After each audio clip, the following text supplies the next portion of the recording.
What is up, everybody? This is Anthony with VR 365. What is going on? Today is Saturday. It is 1 p.m. Pacific time. It is actually 1:01 p.m. Pacific time. It is July 6th. And yeah, we are back. We were off yesterday. The reason we were off yesterday is there just wasn't much VR gaming news to speak of. I mean, really grasping at straws. And I still was going to have an episode anyway. I was getting ready for an episode and I was like, man, there just isn't much news, hardly any news at all. And I did a Let's Play for Journey of the Gods. And that was ready to go right at the time when I was about to have to do the live stream anyway. And I was like, you know what? There just isn't much news. I'm not going to do a show today. I'll just release the Let's Play of Journey of the Gods and we'll just move on. And we'll have a show on Saturday. And so here we are. It is Saturday. We are doing a show. Is there news? No, not really. There really isn't any news still. It is boring out there. I got to tell you guys, it is boring right now in VR gaming. There just isn't a lot that is jumping off, but we'll try to get into some small little things that we do have to talk about. I'm looking in chat right now. We got Deli Wolfensparger back in the building. I have not seen Deli in a quick minute. Deli's been busy. I have not seen him recently. He says, loving the index, just saying. And Gaming in Still Life is back in the building as well. He says maybe he is still stuck on the second level of Journey of the Gods. Am I really on the second level? Is that the second level? Man, because it seems like I've been playing that. Journey of the Gods must be a really long game. And so one of the things I found out about Journey of the Gods, let me go ahead and just grab a Journey of the Gods trailer real quick. Well, actually, I could find my, probably find my my Journey of the Gods video. Oh yeah, this is screwed up here. Let's see, all files. Okay, let's look for Journey of the Gods. Yeah, this is where the show grinds to a halt. Yeah, there's my little video right there. That's my Journey of the Gods Let's Play video. I'll just throw that on in the background. Double Inception. Yeah, that is me from a couple of days ago. And this is me now on top. So anyway, I've been playing Journey of the Gods. That's kind of been my go-to game right now. It is my jam. It is the game that I go to play when I'm going to go ahead and fire up a VR game. In fact, I've said it many times before. The Oculus Quest is my daily driver, at least until I get my Valve Index. When the Valve Index arrives, I've got to set everything up, got to get it all operational, and then it is time to jump into the Valve Index, and I'll probably get back into PC VR gaming in a major way. But PC VR gaming has been kind of boring for a while now. I mean, what's the last really big PC VR game? Of course, Rogan, The Thief in the Castle, did arrive yesterday. We're going to talk about that in just a minute. I have not played it, unfortunately, so I don't have my personal opinions on Rogan, The Thief in the Castle, but I do have everybody else's opinions of it. And it appears to be one of these situations where you probably want to chill out. You probably don't want to buy Rogan, The Thief in the Castle right away, especially not now that it is $40. But we'll get to that in just a second. But yeah, so Journey of the Gods, this was the little stage that I'm kind of been stuck on. And so I found out that the key to this deal is I've got to turn into the giant golem character. And over there to the left, like where I'm playing right now in Journey of the Gods, over there to the left, you see these like crystals, like there's some crystals right there, and they're kind of light blue. But way back over there, you see much bigger crystals, and they're much more purpley and stuff like that. See over there, see where those crystals are? So I basically have to turn into the golem monster, and I've got to smash the crap out of those crystals that are over there. I got to do the same thing in the other opposite area. So that's basically the monster portals. So monsters are constantly generating out of there. Now, the one thing is, I don't know where I turn into a golem that is over by these areas, but apparently that's what I need to do. I know that I can turn into a golem in this area. In fact, I see it right over there, that little area right there. See where the yellow is? I can go stand over there and I turn into the big giant golem and I can smash things. But I didn't see where I could turn into a golem in those other areas. Or maybe I need to turn into the golem and then run to the portal and it would give me enough time and I can portal over there? I don't know. So I did get some good tips and some good hints. It's funny. Do I really suck? Am I really that bad as a gamer? Or have other people been stuck in these kind of areas? Or do people instantly know, yeah, I got to do the golem and I got to go to the teleporting thing and I got to pull up every tree? So I don't know. I'm starting to wonder if I just suck. Like, do I just absolutely suck balls as a video gamer? And I might. Maybe I do. You know, maybe I just absolutely suck. Although I can hold my own in some in-death. I'll tell you about that. I can definitely hold my own in some in-death. Okay, so anyways, the number one story of the day is Rogan the thief in somebody's house. Okay, so let me get back over to where everything is here. Let me just grab a rando Rogan trailer and we could talk a little bit about Rogan, the bomb in the castle. Okay. All right, so here's the thing. We've been following Rogan, the thief in the castle, for a while now. And the reason that we've been following this game is because of the original trailers that we got. In fact, this is like the very first trailer, I believe. This was the original trailer. I'm going to pump up the volume here just for a second. We'll just get a quick little peek at this original trailer. It's me, Carl. Found out where the murderer is. Yeah, so interesting music that they're having during this trailer. Very interesting voice work that they're having during the trailer. It sounds like people are chatting on cell phones, but yet it looks like you're in Knights of the Round Table or something. You know, it looks like you're in medieval times, yet you're chatting on cell phones and you're using the kind of language that somebody in 2019 uses, not the kind of language that somebody in the 1400s use. So I kind of thought with this game, I thought this was kind of like an Assassin's Creed kind of a deal. And so I thought, oh, okay, so what it is you're like in a simulation and you're being transported to the 1400s, to Rogan, a thief in a castle, and you got to sneak into this castle, and you're like back in ancient times, and it's kind of Assassin's Creed-ish. And I don't know. I still don't know what the story is there, because I haven't heard anybody talk about this. I haven't heard anybody talk about whether you are in some kind of Assassin's Creed kind of a deal, and it's kind of like future, and it's kind of like a simulation or some kind of super advanced video game that you're inside of where you're visiting these old times. But anyway, the reason that we got hyped on Rogan in the first damn place was the trailers. All these trailers that we got, they all looked absolutely drop dead gorgeous. And we were kind of like, okay, Rogan, the thief in the castle, we had never heard of it.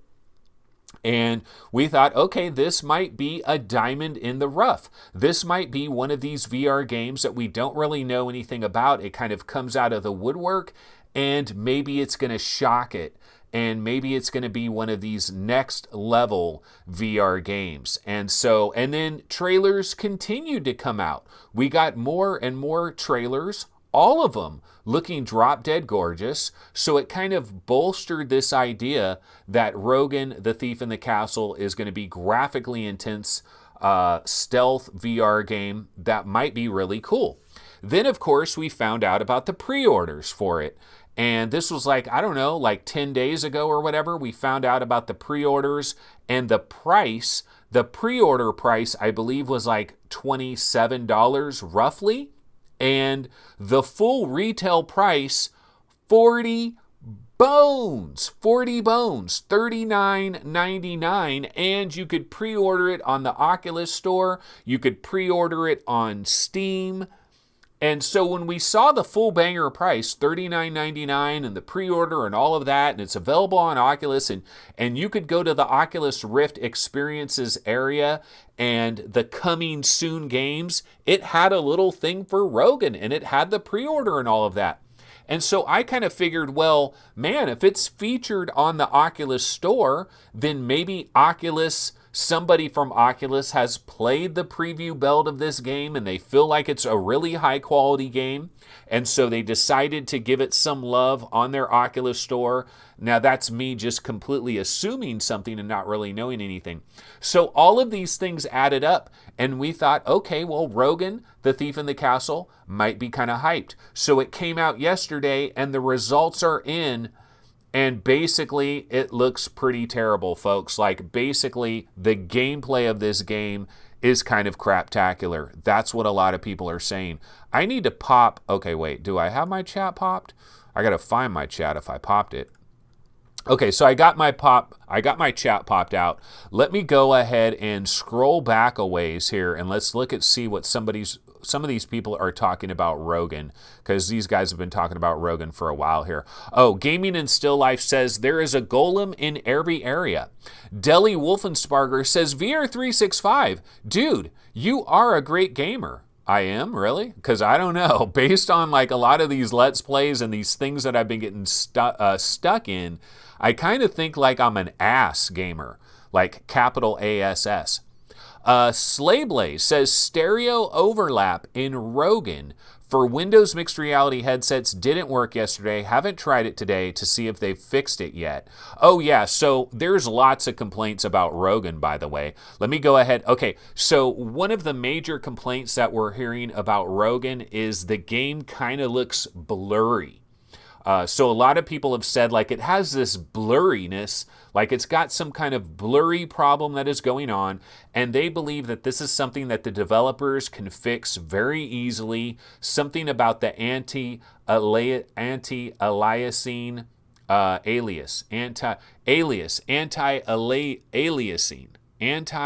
anti-aliasing.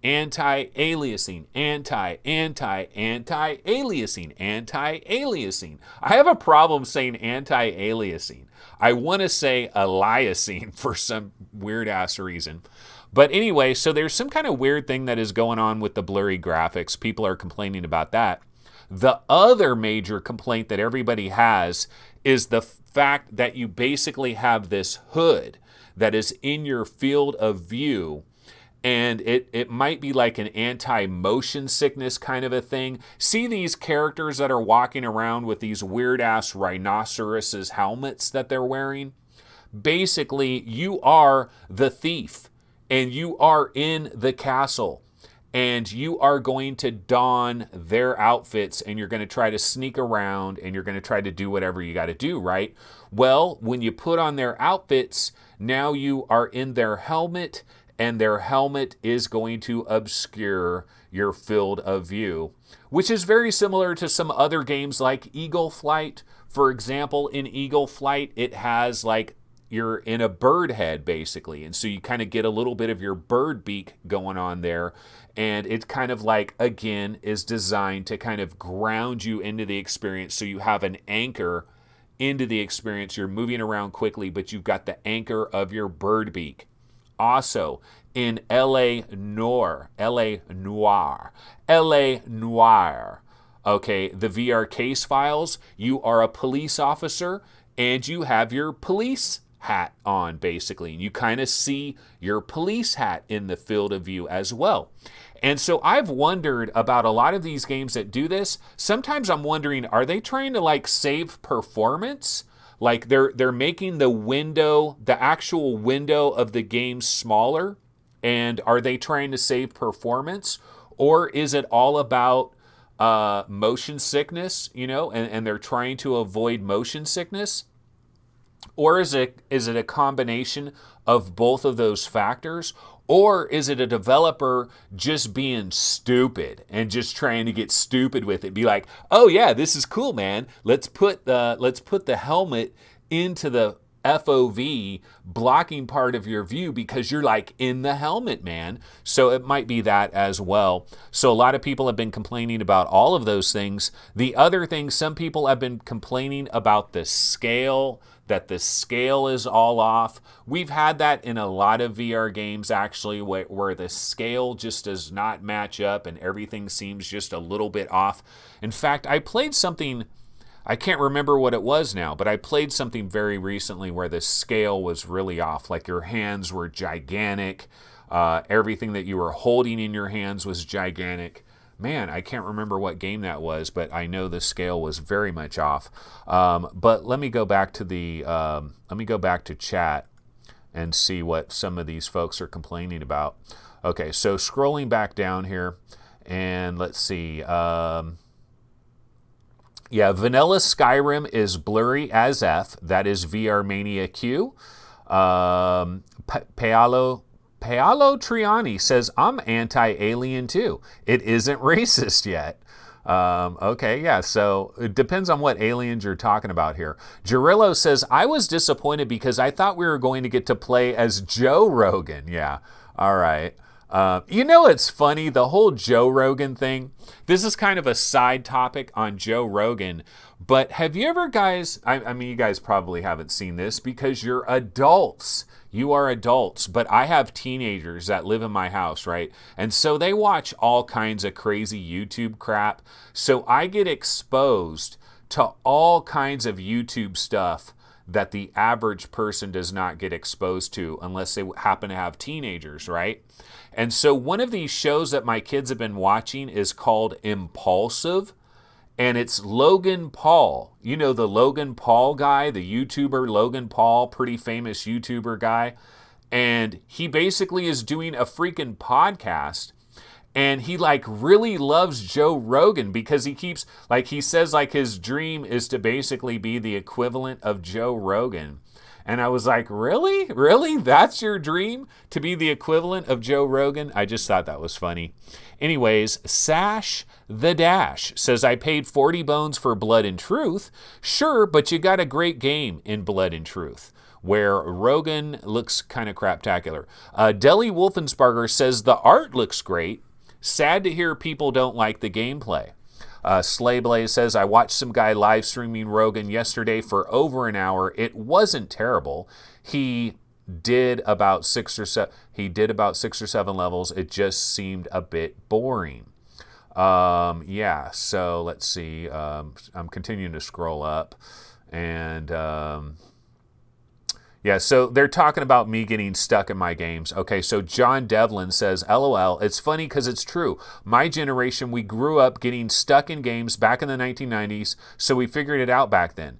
Ant is having to figure it all out now. Well, you know, the thing I'll say about getting stuck in games is I do not go to guides. I don't go to guides. I do not look at walkthroughs. If I'm stuck in the game, I try to bang my head against the game. Now, the downside with that is you could spend a long time banging your head against a game and end up getting nowhere.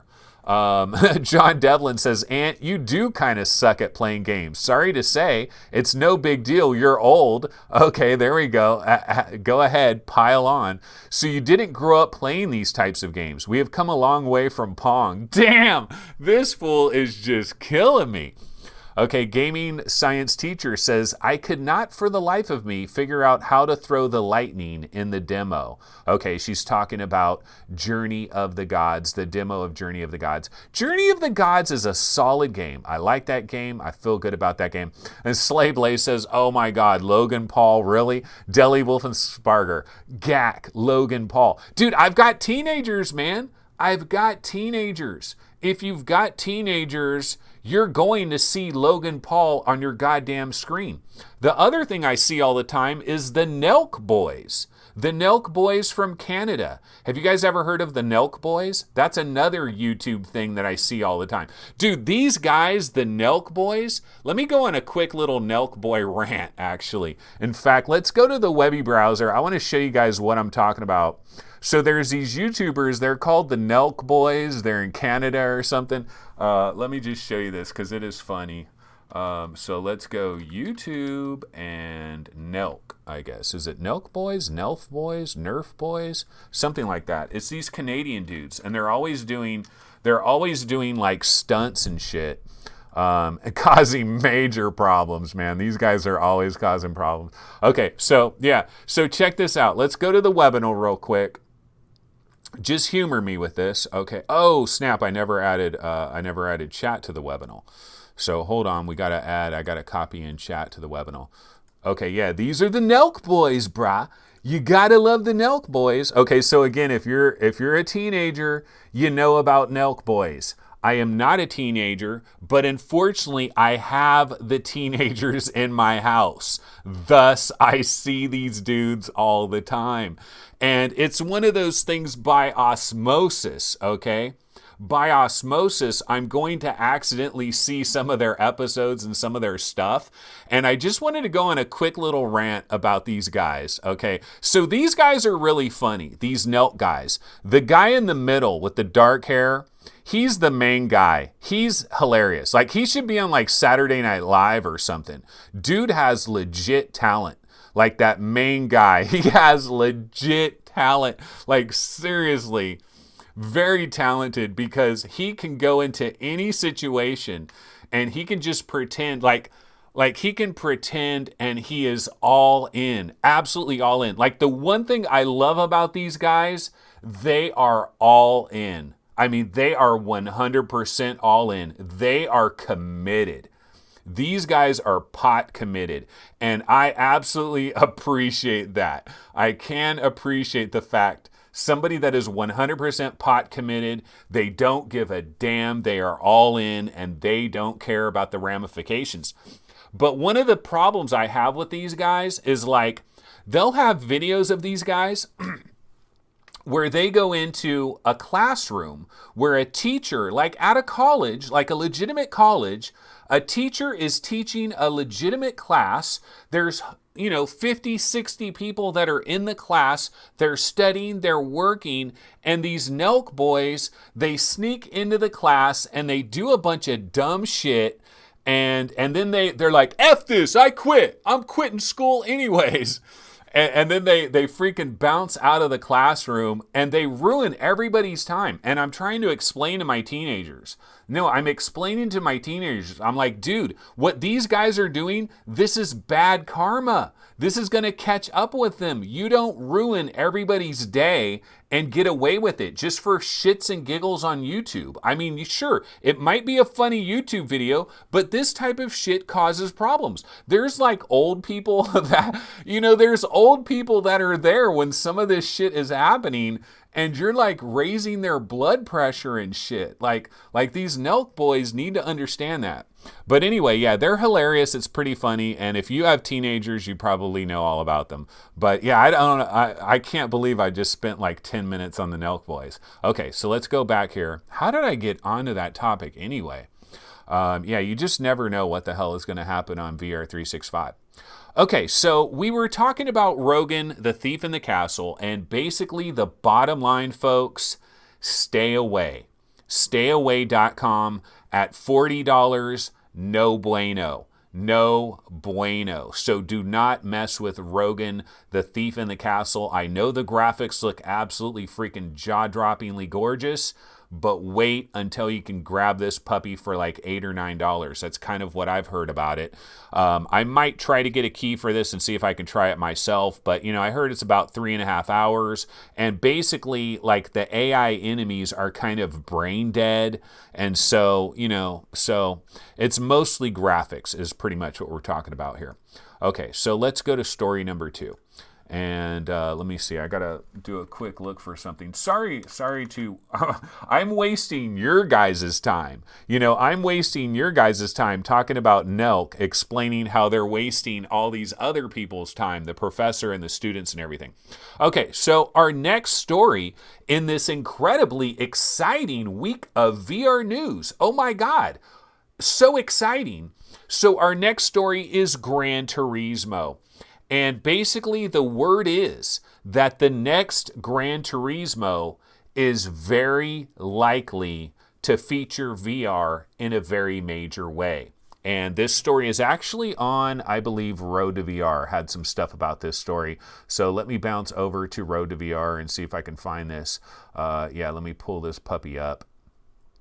Okay, so let's go ahead and bounce over to the webinar.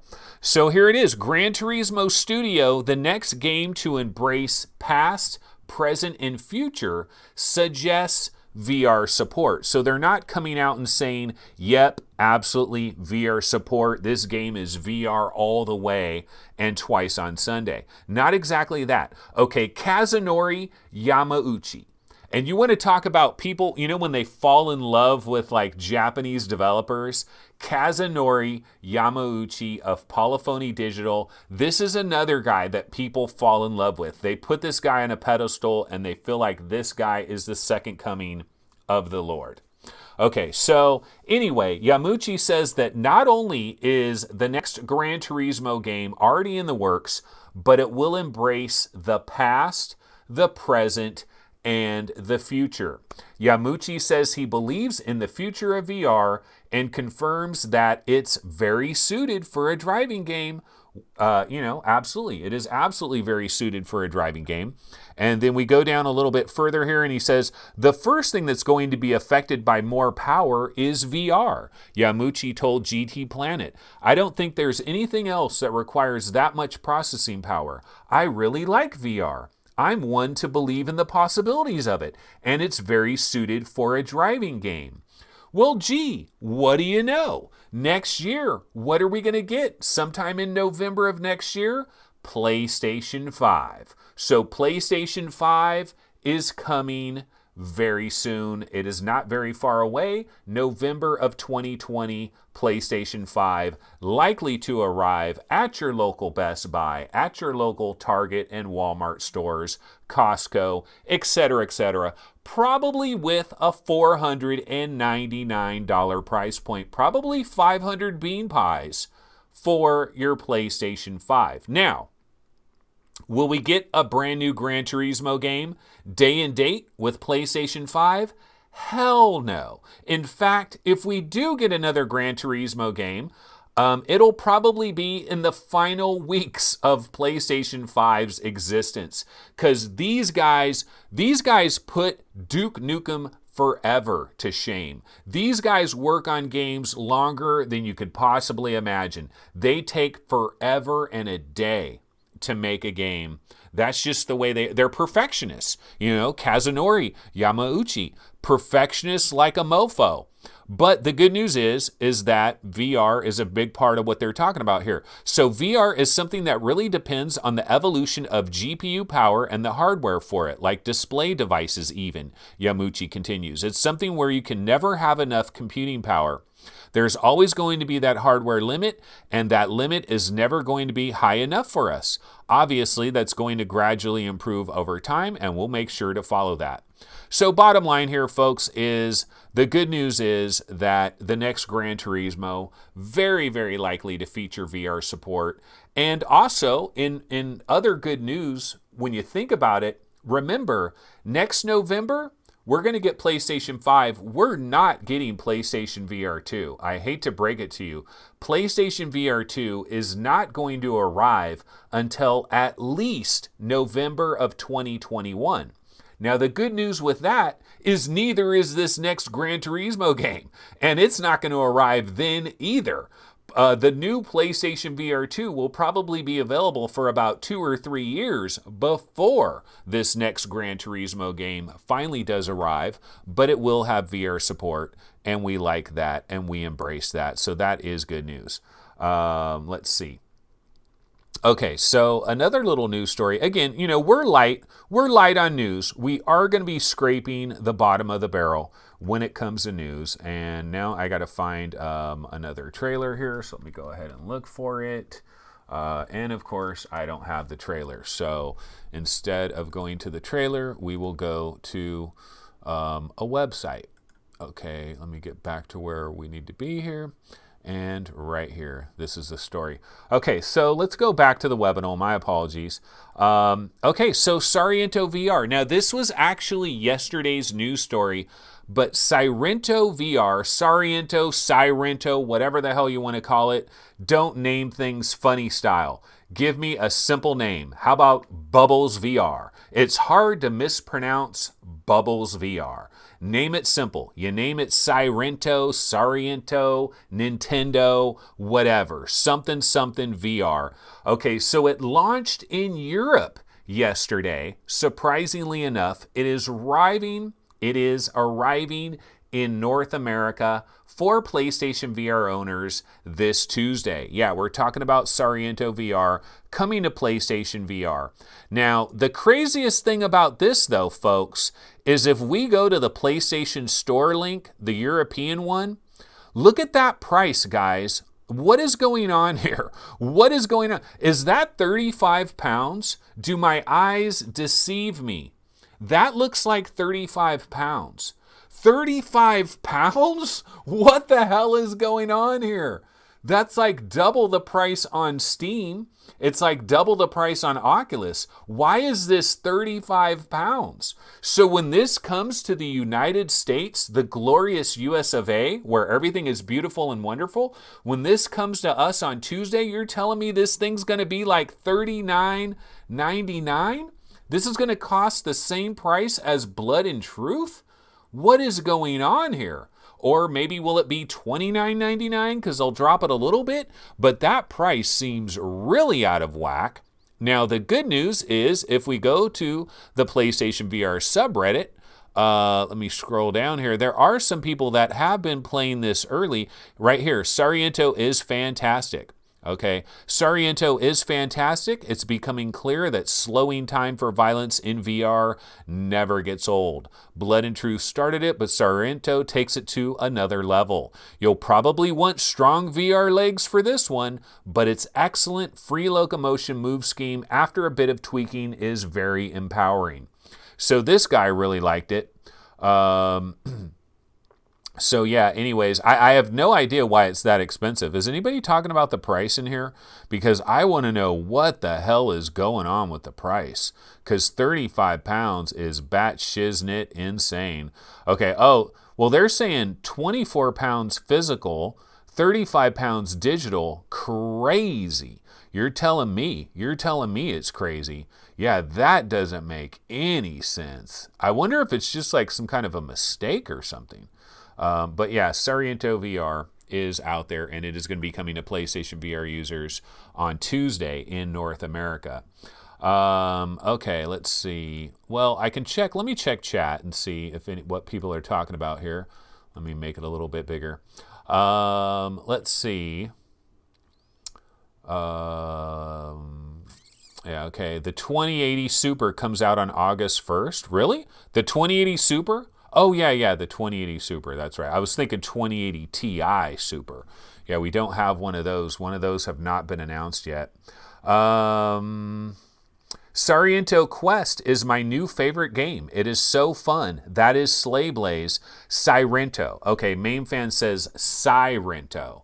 Okay, Sairento on the Quest. Sairento Untethered is my new favorite game. It is so fun. That is Slay Blaze. And you know, Shantomio also got Sairento Untethered on the Quest, really likes it as well. So it's good news that Sairento on Quest is pretty decent. Gaming science teacher says that she watched a bit of gameplay, didn't seem to be quite her thing, not what she's looking for. And she says there's no story at all in the Quest version, ? Yeah, so, you know, I've never gotten into Sairento. I played it a little bit, and it's, you know, I mean, everybody's like, yeah, it's like Super Hot. It's kind of like Super Hot and Raw Data had a baby, basically, is kind of Sairento. And I played it a couple of times, didn't really get into it, but man, my boy Arrowin X swears by it, absolutely swears by it. Okay, do I have any other stories? Yes, I do. I have one more story. So let's go back over to our standard little spot here, and let me see if I can grab a new trailer. And let me find a trailer. Okay, I'll grab this. And so in the news, folks, another thing that is in the news is Firewall Zero Hour. Now, you might remember that we just had a Firewall Zero Hour update. We talked, of course, about that new level FOB. What is it? Front Operations Base or Forward Operations Base. It's in Afghanistan during a sandstorm. Looks pretty graphically cool, and they've got great sound design in Firewall Zero Hour. So if anybody has Firewall on your PlayStation VR, you probably want to fire it up. You probably want to check out that new map and appreciate the glorious sound design, because I truly believe it is glorious. Now, why is Firewall in the news again? It's in the news because it has a brand new permanent price drop. So Firewall Zero Hour is now a $20 game.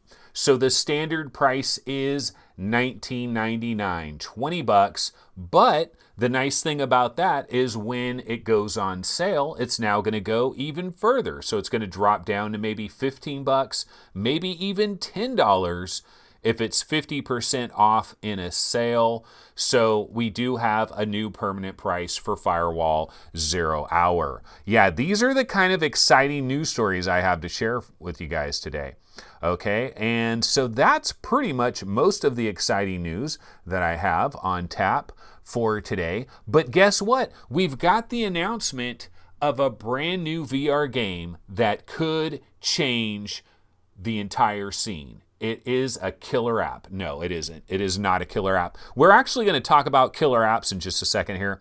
But I wanted to talk about a new VR game that we just found out about. It is called Rilla. Rilla. And I like it just for the goddamn name. Okay, so let's go to the webinar. Here it is, Rilla. Rilla. This is by Salmi Games. You're a small gorilla.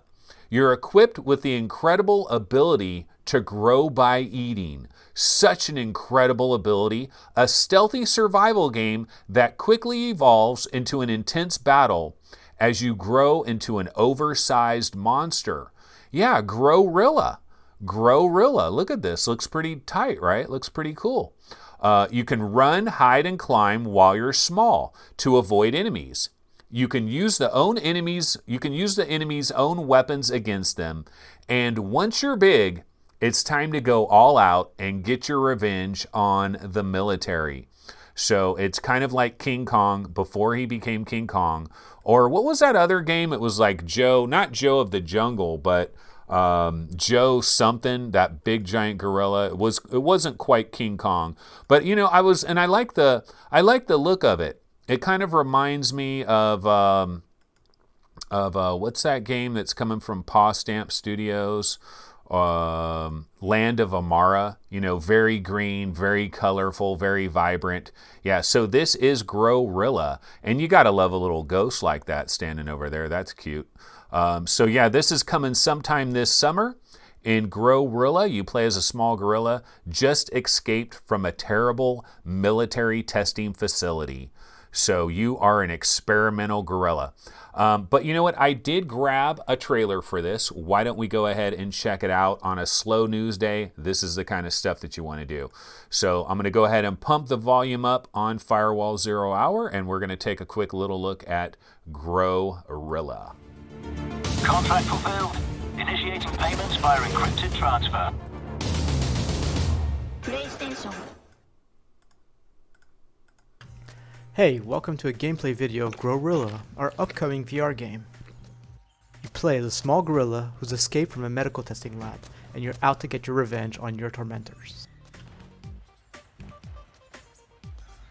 Your goal is to get to this evil scientist and eliminate them.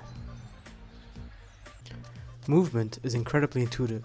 You just reach out and pull yourself forward, just like a gorilla. If it's your first time playing our game, please check out the linked video for a quick intro on the control scheme. So the big twist in our game is that every time you eat, you get a little bit bigger.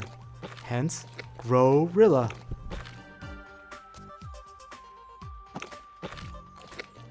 As a small gorilla, you move quickly and can easily evade detection.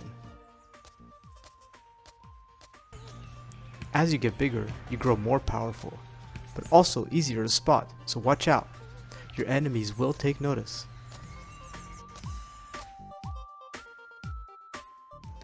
Run into trouble unprepared and you'll quickly meet your end.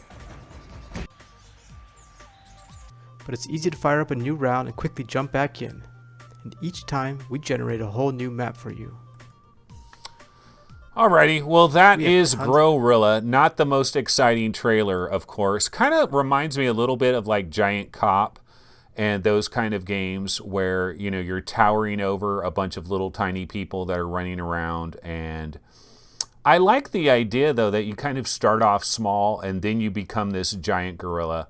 So this game here, if they can price it low enough, you know, and if the gameplay is pretty good, this could be kind of a little hidden gem in VR. You never know. Oh, could you even ride the horsey? Can you ride the horsey? Doesn't look like it. But yeah, that is Rilla. That's the type of stuff that I do on a slow news day. A game like that is awesome because I need something to talk about. Okay, Deli Wolfensberger says, Deers and gorillas, evil scientists, and low poly rabbits and pigs. VR Spry Guy says, okay, this game looks terrible. Mr. Simon 1909, money grab. VR Pro, LOL, the most indie-ass indie game. Main Fan says Index and S displays are pretty close. Index can do more hertz, much better audio, more FOV, not much else better than S other than tracking. Yeah, I'm going to be getting my Valve Index in the very near future, and that is going to be exciting. But yeah, we'll have to check that out. Okay, so, you know, I did have one other thing I wanted to get to before I bounced out of here. And that is, I believe, on the Oculus Rift subreddit. Yeah, okay, so let's go over to our webinar. And so there was this topic on the Oculus Rift subreddit. This guy asked a question. Coming back to Oculus after about a year, are there any killer apps yet? And it's always interesting to see the way people respond to a question like this, you know, because I'm always curious to see what people think might be a killer app or whether they think we have a killer app or any of those kinds of things, right? And so this guy says, most VR games have felt like they've fallen into more of an experience category than game one.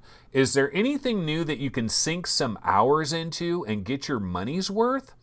And the number one answer is nope. See you next year. And the guy's like, okay, laugh my ass, blah, blah, blah. Okay, then. And Blah X says, still Beat Saber, but Defector is coming soon. And at $20, it seems like a fantastic value. Also, Stormland and Asgard's Wrath later this year. And then this guy says Defector is about to drop next week. This guy says Echo VR with Combat DLC. So yeah, I mean, that's the question. Do we have a killer app? And I would say no, we don't. Especially if you've been gone for about a year, because Lone Echo, like if we did have a killer app, we don't have a killer app. But if we did have a killer app, maybe Lone Echo would be the closest thing to a killer app, because Lone Echo is kind of like a science fiction movie that you actually get to step inside of, which is pretty freaking incredible. The downside of Lone Echo, I've never finished Lone Echo, by the way, if you can believe that, and I know you guys can absolutely believe it. It's not shocking at all. I was probably like 85% of the way through Lone Echo, but never finally put the baby to bed. But the biggest problem with Lone Echo in my book is that if you're not in the mood for Lone Echo, and you got to be in the mood for it, and you got to have like an hour and a half that you want to kill, because you can't go into Lone Echo for 25 minutes. And you can't go into Lone Echo and be like, I'm not really in the mood for Lone Echo, but I'm going to fire it up and, in a couple of minutes I'll be okay and I'll get into the mood. No, you got to be in the mood for Lone Echo, and you got to have some time. That would probably be the closest thing to a killer app. Some people might say like Fallout 4 VR or Skyrim. But those aren't true VR games. Those are games that have been ported to VR. They're not dialed into VR, and they're not really killer apps either. We don't really have a killer app. John Shubrick says Asgard's Wrath will hopefully be a killer app. And it might be. Asgard's Wrath could potentially be a killer app. You know, it's funny. I've never grabbed the best footage of Asgard's Wrath. It was in that one tested video. But let me just... Asgard's Wrath is one of the biggest bangers that we have still on the way. Of course, you know, I mean, we cannot forget about like No Man's Sky that is coming this summer. Boneworks is coming. Stormland as well. Now, the thing about Asgard's Wrath, on a pure graphical level, this looks like Rogan, the Thief in the Castle. The graphics are absolutely outstanding. I mean, you can see the rain that is kind of sprinkling down. The ground is all nice and wet. That always looks good. I mean, if you want to make your game look good, if you want to cheat and make your game look better than it deserves to look, just make wet ground, you know, and just have it sprinkling and have that wetness be on the ground, because it's always going to look good when you do that. But this game has 30 plus hours of gameplay. It's pretty in-depth. Some people have said that it may even be almost too hard. Like this game might almost be too hard. And one of the worries that I had was like, well, Sanzaru Games, you know, they're a pretty good developer. They've done some good things in the past. But their most recent VR games was like VR Sports Challenge VR or VR Sports Challenge. Pretty good game, actually. In fact, quite an underrated game. Then they had Rip Coil before that, which was more kind of a tech demo than anything. And then, of course, they had Marvel Powers United, which was kind of a dud. But the good news here, folks, is the way we understand it, they may have been working on Asgard's Wrath this entire time. Like this was a very long-term project for them.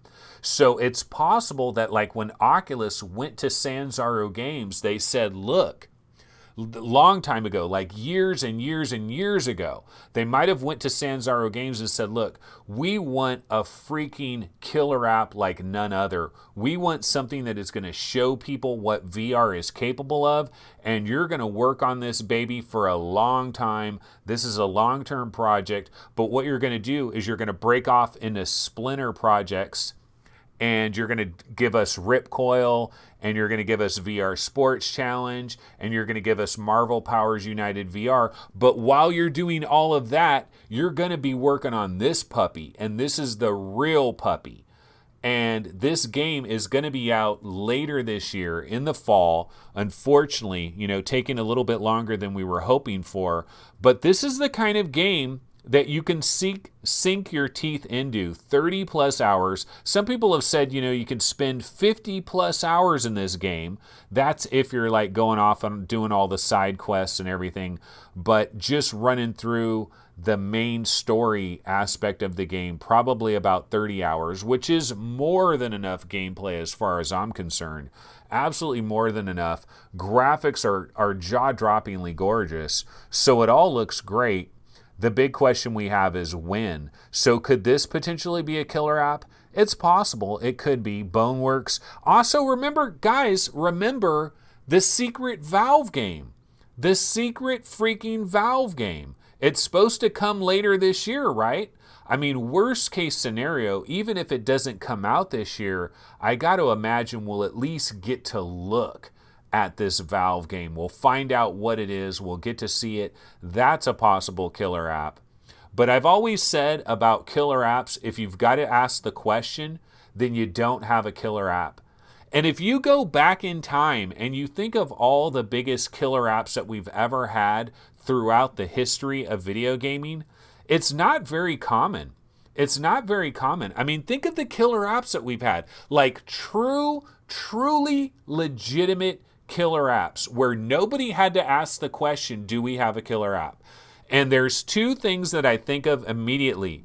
Number one, I go back to 1993 and I go back to Doom, the original Doom. That was a killer app. People bought PCs just to play Doom. They really did. Back in 1993 and 1994, people bought computers just to play Doom. And computers were ridiculously expensive back then. They were like buying a small car. Incredibly expensive to buy a computer way back in 1993 that could run Doom. And so Doom was a killer app, no question about it. Then the next big killer app that comes to mind is 1996 Super Mario 64. The other day when I was talking about this, I kept saying Super Mario World, but what I was thinking of was Super Mario 64 for the Nintendo 64. I believe it was September 1996. That shit was a killer app. All you had to do was see Mario running around, jumping on the trees and jumping off of the trees, and it looked like a freaking cartoon had come to life. Now look, I know, you play Super Mario 64 now, and you think, what the hell were these people thinking? But dude, in 1996, Super Mario 64 was absolutely the killer app of all time. I'm trying to think of some other killer apps over the years. I mean, you could say Half-Life. Like, I kind of think of the original Unreal, the single-player Unreal game that was in 1998, I believe. Like, that was a more impactful game to me than freaking Half-Life. I know everybody goes back to the original Half-Life. For me, it was the original Unreal, the single-player game. Like, I thought that shit was incredible, but it was mostly just the beginning of it, right? And then I'm trying to think, you know, the first Grand Theft Auto, like the first 3D Grand Theft Auto that came, what was it, Vice City? Was that or no, it was Grand Theft Auto 3, right? Grand Theft Auto 3, although it was really Vice City though. It was really Vice City on PlayStation 2. That was a killer app. So killer apps are not, Halo, you know, maybe the very first Halo for Microsoft on the first Xbox, kind of a killer app, kind of a big deal. But killer apps are not commonplace, man. You do not get a killer app. Yeah, Del Wolfensparger says, let's not forget Doom. No, I said that. 1993 was Doom. That was the killer app. That is probably one of the most killerest killer apps ever. The original Doom was a legitimate killer app, and in 1993, you didn't have to ask what the killer app was. Everybody knew it was Doom. And in 1996, you didn't have to ask what the killer app was. Everybody knew it was Super Mario 64. But killer apps are not easy to come by. So anyway, that was a question that I saw on that subreddit. But yeah, so Upload VR, you know, is their website down, guys? Because, oh, wait, it's back. It's back. Okay, because their website was having some problems. Yeah, so there really isn't any news stories, like, because I'm just uploading this now. Let me go over to the Webby browser, show you guys what I'm talking about. Okay, so here we are. We are on Upload VR, and these news stories are like the same news stories that have been going on for a couple of days, it seems. Like, there is nothing really going on right now. They do have their review for Rogan. We can just see what they put down as like the good and bad of it. Do they still do that? Oh, maybe they don't do that anymore.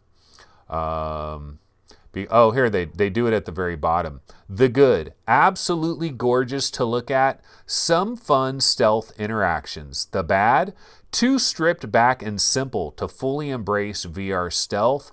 Pointless loot system. Presentational quirks, which is probably like the HUD and stuff. Like a 5 out of 10. That is pretty harsh. That is, and very harsh for a $40 game. You're going to pay $40 for that. So Rogan is definitely a step away from that. Okay, one of the stories they did have on Upload VR, they were talking about how the HTC Vive Cosmos might be the only VR headset that was released in all of 2019 that works with that supports a wireless adapter. And it's like, okay, I guess if you want to go there, you know, Vive Cosmos, okay, it could be the only 2019 consumer PC VR headset with a wireless adapter option at launch at least. This picture right here, I gotta tell you, that is one of the weirdest things I've ever seen. Like, is this a real human? I don't believe that that is a real human, because those arms and limbs are bending in abnormal type ways. I do not believe that that is a real human. But yeah, neither the Oculus Rift S or Valve Index, nor HP Reverb, nor Acer Concept D OHO, none of these are working with a wireless adapter, but the Vive Cosmos will work. I think they said it. I think HTC came out and said, yes, this will work with the wireless adapter. So yeah, that's the only headset that is going to work officially with a wireless adapter that is released in the year 2019. But kind of an arbitrary thing for them to bring up in terms of, like, is that really a news story? I mean, this just gives you an example of, it's kind of slow right now, folks. It is kind of slow right now in VR. So hopefully we'll get some more exciting things in the coming weeks. All right. So anyways, folks, that's pretty much going to do it. Let me go ahead and grab my little outro logo. I apologize for these shows. Not terribly exciting. But you know what? What am I supposed to do here? If I don't have exciting news stories, what do I do? Actually, I could have come up with some interesting topics and stuff. There's always something I can do. I didn't really do that today. That's on me. I did get a haircut, though. I did get a haircut, and that is a bonus. All right, well, that's going to do it for this particular episode of VR 365 Live. Now, this, of course, is Saturday, so I got to remind folks, on Sunday, we will be on Twitch. We will be twitching it up. And check this out, folks. Twitch, I am a Twitch affiliate now. So you can actually subscribe. So if you guys have like an Amazon Prime Twitch subscription type of thing, you can subscribe to VR 365 on Twitch. In fact, I can show you guys real quick. Why don't we go to Twitch so I can show you? But yeah, it took me a while. You know, you don't instantly become an Amazon Twitcher.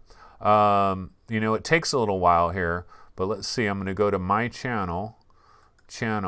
The thing is, I'm signed in right now in my actual thing, so it's kind of screwed up. But if we go over here to the webinar, this is Twitch. And so basically, there's a way to subscribe. I don't know how to do it, but what you do is when you subscribe, it gives you the option of like using your Prime, Amazon Prime Twitch thing. And then when you click on that, it's probably going to tell you, oh, you've got to link Amazon Prime with Twitch, so you got to go through a little linking process, but it only takes like about a minute or so, and it's 100% free. If you're an Amazon Prime person, it doesn't cost you any money. It is absolutely free, and you can give me free money. Free money. Like, is there anything better than free money? Free money is incredible. So yeah, you can do it. So I am a Twitch affiliate, so you can go ahead and do that. Last time I checked, I believe I had 10 people that had subbed so far. I know Gaming, Zaylin Maru, subscribe with Twitch Prime. There we go, live. We've got a live subscriber. Zaylin Maru just subscribed with Twitch Prime live on air. How incredible is that? So now I have at least 11 subscribers. But yeah, this was the whole point of going to Twitch in the first damn place, is because look at, most of you guys are probably in your 30s, 40s, 50s, right? Most of you guys are older. Like, we probably don't have a lot of 20-year-olds or 17-year-olds that are watching this program right now. You guys skew a little bit older, right? And so you probably have Twitch. I mean, you probably have Amazon Prime. You know, because you're probably getting free packages. I mean, you're getting the free shipping. It's not free, you're paying for it, but you also get Amazon Prime for video and stuff, so you're watching movies and things. You know what's on Amazon Prime right now? Hellraiser. Check this out. I've never seen Hellraiser in my entire life, and I started watching Hellraiser last night. Last night on Amazon Prime, I watched about half of Hellraiser, and then I bounced out of it. But yeah, if you've got Amazon Prime, you can sign up and you could do your free little Twitch primer thing like Zayla Maru just did. And it basically kicks me a couple of dollars, which is absolutely awesome. But anyway, I'm going to be on Twitch tomorrow around 11:30 a.m. in the morning. And we'll have a show for you guys tomorrow on Twitch. So look forward to that. Okay, what am I doing over here? I need to change my... Oh, I'm not even in the right window. This is where I need to be. Okay, so yeah, we just got another guy, DL Gilbert. DL Gilbert 1 just subscribed with Twitch Prime. So we just got another Twitch Primer in the mix. So that is really awesome. But yeah, tomorrow morning, folks, VR Roundtable is back in the mix. I believe this is going to be our last episode until like late September or early October. So VR Roundtable will have another episode tomorrow.